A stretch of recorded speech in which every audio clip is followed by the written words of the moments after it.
So based on popular demand, today's topic is Peru residency. I'm going to clear all the facts and get the record straight. I have a lot of viewers who have repeatedly commented on information on Peru. A lot of people talk on the internet random stuff. Now if you do some research, Peru seems to be a very straightforward, simple option, low investment option. You can easily obtain a residency in Peru. The threshold seems to be quite low, which makes it a very attractive program. So in today's video, I'm going to discuss all the facts, set the record straight, so you get a better understanding of what the Peruvian residency process is and why it took me such a long time to get you facts on the Peru residency option, which then leads to citizenship. But before we get started, if you haven't subscribed to this channel yet, then take a moment and subscribe to my channel, because it not only keeps you informed and updated on all the breakthroughs, it also helps the algorithm and helps the channel grow, and we get buddies much faster. All right, and before I start this topic, a quick and important disclaimer: this is not legal, investment, tax, or finance advice. This is educational content. So Peruvian permanent residency, people are interested in the ways in which you can actually acquire residency in Peru. And I'm not going to discuss the student options. There are ways to obtain residency as a student in Peru. That is going to be a topic for some other time. If you are interested in that option, leave a comment below and I can make a future follow-up content. But this video is going to be about three important categories that my viewers usually look for. One is the investment route, where you're doing an investment in a Peruvian enterprise or a business and you can get your residency that way. The second option is the pensionado, or the retiree visa. A lot of people on my channel are between the ages of 35 to 55 or even more. So many of them qualify for attractive retiree options in the Latin Americas. Now, unlike the US, Canada, or some other Western countries, Latin American countries have a very low definition of a retiree.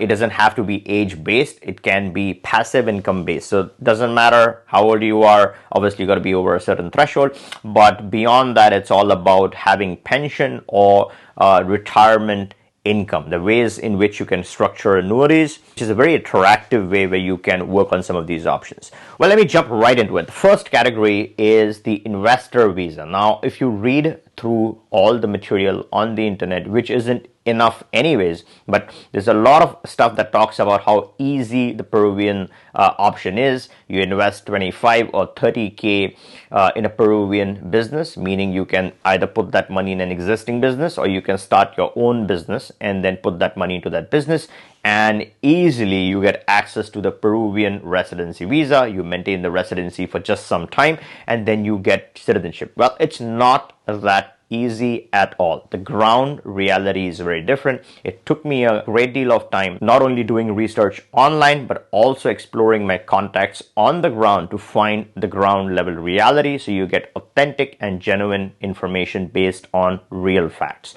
Now, first of all, the amount of investment aside, which we will get to in a bit, there is a secondary requirement. So it's not just about parking capital in a business and getting the residency permit. You have to run a legit legal business. You have to employ at least 5 people in the country in order to qualify or to maintain this residency option. So no, it's not just about putting money in the bank, starting a business and getting the residency permit the next day. It's a bureaucratic process. Apart from the investment, you also have to employ people, which makes it not an attractive option for someone who isn't genuinely looking to set up and establish a business in Peru. The investment amount is not $30,000. It seems to be much more. The approximate amount is more than 145K. Yes, you heard that right. You know, the investment threshold and the amount in order to justify and to qualify is much higher. It's not 25 or 30K in 2023. Now, again, this is not legal advice. Your legal counsel will guide you through this process, but based on my research, it's not 25-30K, it's much more. It's more than 145K USD.